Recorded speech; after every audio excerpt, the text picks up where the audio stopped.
Vamos lá para mais uma edição do resumo da semana. Hoje os destaques são os novos números do déficit habitacional, também uma projeção para a demanda habitacional nos próximos 10 anos, os números do CAGED relativos a agosto de 2020, os empregos na construção civil e também a situação da reforma tributária em relação à desoneração da folha de pagamentos. Vamos lá? Roda a vinheta.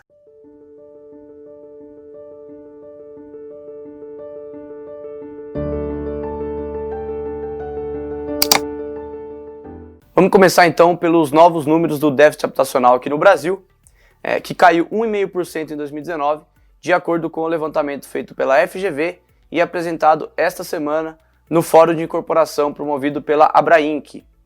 Esses números são baseados na Pesquisa Nacional por Amostra de Domicílios do IBGE e mostram que no final do ano passado o déficit habitacional foi ou era de 7.797.000 moradias, o que representa, portanto, uma queda de 1,5% em relação ao último dado disponível. E essa queda no déficit em geral se deve principalmente à redução de 3,2% na coabitação, que é quando mais de uma família divide a mesma casa ou o mesmo apartamento, e principalmente à redução de 9,2% nas habitações precárias, na quantidade de moradias precárias, que são os barracos em geral, casas feitas de materiais não duráveis. Por outro lado, houve uma alta de 2% no ônus excessivo com aluguel, que também é um componente que faz parte do déficit habitacional e é justamente o que responde pela maior parcela. 43% do déficit está relacionado a esse ônus excessivo das famílias com o pagamento do aluguel. O que é considerado ônus excessivo? Famílias que ganham até 3 salários mínimos e gastam mais de 30% da sua renda mensal pagando para morar, pagando o aluguel. É um ponto até polêmico, porque esse déficit, esse componente do déficit, não depende necessariamente da oferta de mais moradias, de mais habitação, e nem da redução dos preços dos imóveis. Se houver uma melhoria da conjuntura econômica, com mais emprego, com mais renda, esse percentual do déficit, esse componente pode diminuir. Mesmo assim, ele faz parte e compõe essas quase 8 milhões de moradias de déficit. Se não considerar o ônus excessivo como um componente, aí o déficit habitacional fica na casa das 4,5 milhões de moradias, o que significa, é importante frisar, 1,5 milhão a menos do que no final da última década. Então, apesar de haver um déficit ainda muito grande, o programa Minha Casa Minha Vida e outras iniciativas habitacionais foram sim importantes e por isso o atual governo vai manter fazendo reajustes que são necessários para que o programa seja mais eficiente e continue entregando moradia, fazendo mais com menos recursos, já que a situação da União, dos cofres públicos, não é nada confortável. Nesse mesmo estudo, já caminhando aí para o segundo assunto do resumo da semana, a FGV, com base também na PNAD do IBGE, calculou a demanda habitacional para os próximos 10 anos, e é nada menos do que 30,7 milhões de novas moradias até 2030. Desse total, quase 50%, o que equivale aí a 14,4 milhões de moradias, um pouco menos de 50%, para famílias de renda média, que ganham aí entre 3 e 10 salários mínimos mensais.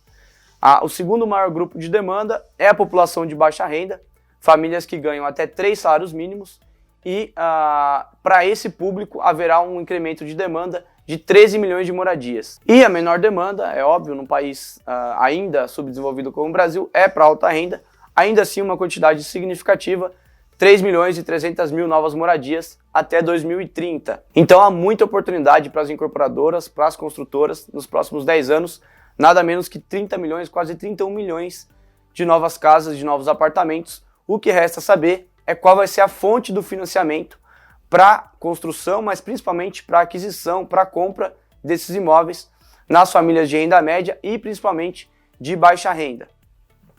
Terceiro assunto do resumo da semana são os números do CAGED de agosto. O setor da construção abriu mais 50 mil novas vagas no mês de agosto, vagas formais, de acordo com o Ministério da Economia. Considerando o acumulado do ano, então de janeiro até agosto, que é o último relatório disponível, o saldo voltou a ficar positivo de 58,4 mil vagas abertas, o que significa mais contratações do que demissões. Esse foi o terceiro mês consecutivo de alta, depois de 3 meses seguidos com mais demissões do que contratações, março, abril e maio, justamente ali no início da pandemia, né?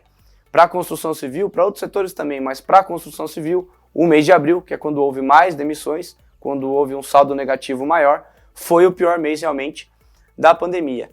Desde então, de junho a agosto, portanto nos últimos 3 meses, o saldo é positivo em 109 mil vagas. E é importante frisar que no acumulado do ano, a construção, junto com a agropecuária, são os únicos 2 setores que têm saldo positivo. Comércio, serviços e indústria no geral, apesar de terem apresentado bons números em agosto, ainda estão no vermelho. E com o resultado de agosto também, a construção agora emprega 2.225.000 pessoas.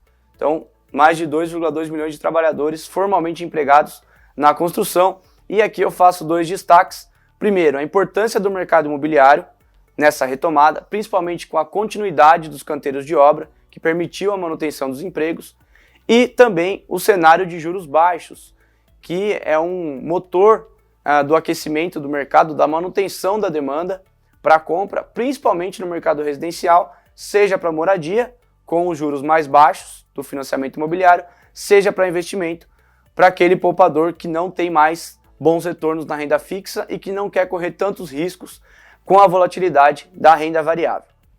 E o último assunto do resumo da semana é a reforma tributária. A segunda etapa dessa reforma não deve ser apresentada em 2020, deve ficar para 2021.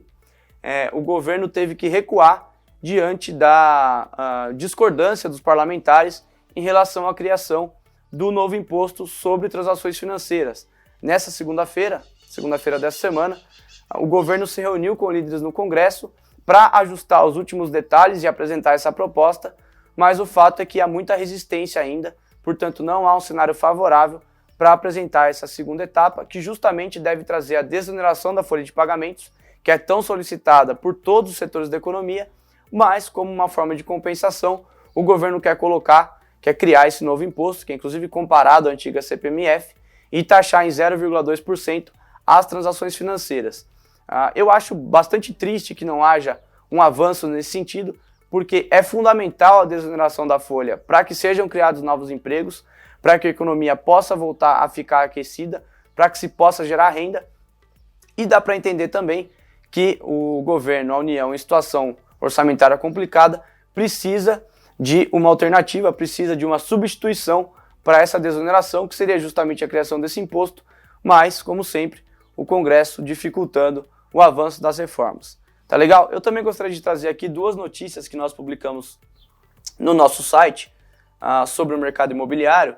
Primeiro, que o mês de agosto registrou o maior volume de financiamento imobiliário desde 1994, o que mostra aí o aumento da demanda como nunca no mercado imobiliário. Para você saber todas as informações, os números que eu não tenho aqui de cabeça, é só acessar smarts.com.br.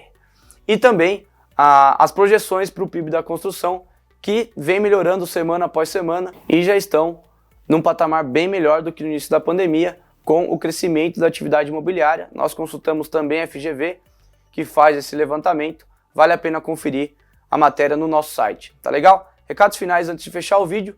Se inscreva gratuitamente na nossa newsletter semanal.